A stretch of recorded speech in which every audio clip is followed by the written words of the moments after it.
Okay hi, welcome back to our channel.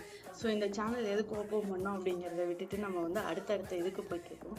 இந்த channel open பண்ண reason வந்து குவைத்தில் என்னென்ன நடக்குது, ஈவன் தான் வந்து குவைத்தில் எந்த பிளேஸில் என்ன கிடைக்கும், அது மட்டும் இல்லாமல் குவைத்தில் வந்து சுற்றி பார்க்கறதுக்கு என்ன பிளேஸ் இருக்குது அப்படிங்கிறத பற்றி தான்.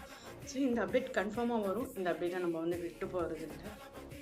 அது மட்டும் இல்லாமல் இப்போ ஒரு 3 டேஸாக தமிழ்நாட்டில் என்ன நடக்குது அப்படிங்கிற சின்ன சின்ன அப்டேட் கொடுப்போம் அப்படின்ட்டு தான் இதை ஸ்டார்ட் பண்ணேன். ஸோ குவைட் அப்டேட் வந்து வீக்லி ஒன்ஸ் வந்து கம்பல்சரி நான் கொடுக்காம இருக்க போகிறதில்ல. ஸோ நேற்று ஒரு 2 டேஸுக்கு முன்னாடி இந்தியாவில் ஒரு நியூஸ் நடந்துச்சு, எல்லாருக்குமே தெரியும்.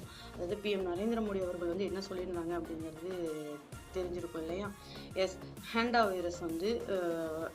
வைரஸ்க்காகன்னு சொல்லி சொன்னாங்க. அது எதுக்காகங்கிறத நாளைக்கு ஃபுல் வீடியோவாக ஒரு அப்லோட் பண்ணுறேன், அதை தெரிஞ்சுக்கோங்க. அதாவது 1 இயர் யாரும் வந்து கோல்டு வாங்காதீங்க, 1 இயர் வந்து இன்டர்நேஷ்னல் ட்ரிப் போகிறத வந்து கேன்சல் பண்ணிக்கோங்க.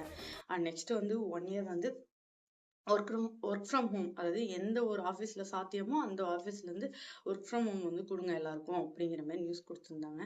ஸோ இது எதுக்குங்கிறத நாளைக்கு ஒரு ஃபுல் வீடியோவாக போடுறேன், நீங்கள் தெரிஞ்சுக்கலாம். அதுக்கு முன்னாடி நம்ம பேஜை மறக்காமல் சப்ஸ்கிரைப் பண்ணி வச்சுக்கோங்க. ஸோ வாங்க, இன்னைக்கு என்ன நடந்துச்சு அப்படின்னா, அதாவது நேற்று காலையிலேருந்து என்ன நடந்துச்சு அப்படின்னா, டே 3ல வந்து அவங்க என்ன பண்ணாங்க, டிவிக்கு என்ன பண்ணாங்க அப்படின்னு திரும்பி தலைவர்கள் எல்லாரையும் மீட் பண்ணாங்க. ஸ்பீக்கர்ஸ் யார் அப்படிங்கிறத ஒரு அனௌன்ஸ்மெண்ட் கொடுத்துருந்தாங்க. ஸ்பீக்கரை எப்படி வந்து அவங்களோட சீட்டில் உட்கார வச்சாங்க அப்படிங்கிறத நேற்று நம்ம பார்த்துருந்துருப்போம். அதாவது எதிர்க்கட்சி தலைவரும் அங்கே உள்ள உறுப்பினர்களும் சேர்ந்து ஸ்பீக்கரை அவங்க சீட்டில் உட்கார வைக்கணும். அதுக்கும் ஒரு குட்டி ஸ்டோரி சொல்லியிருந்தாங்க முதலமைச்சர் அவர்கள். ஸோ இதெல்லாமே நல்லா தான் இருந்துச்சு, ஓகேவா?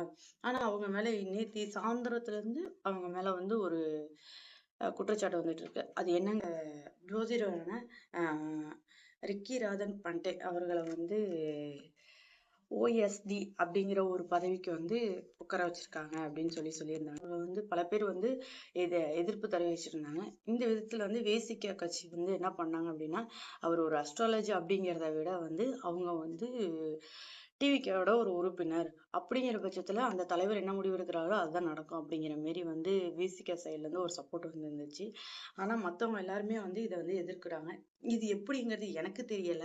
ஸோ தெரிஞ்சவங்க யாராவது கமெண்ட் பாக்ஸ்ல கமெண்ட் பண்ணுங்க, நான் ஃபுல் டீட்டெயில் பார்த்துட்டு உங்களுக்கு ஒரு இன்ஃபர்மேஷன் கொடுக்குறேன்.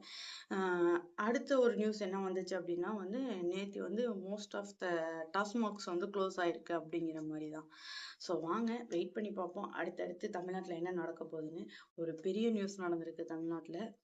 அதாவது யங்கர்ஸ் வந்து இப்போ நிறைய நியூஸ் சேனல் பார்க்க ஆரம்பிச்சிட்டாங்க. ஐபிஎல் அப்படிங்கிற ஒரு இது வந்து இப்போ குறைய ஆரம்பிச்சிருக்கு பார்க்கறது. ஆனால் அதையும் விட்டு கொடுக்க மாட்டீங்கன்னு எனக்கு தெரியும். பார்ப்போம், வெயிட் பண்ணி பார்ப்போம். அதாவது ஒரு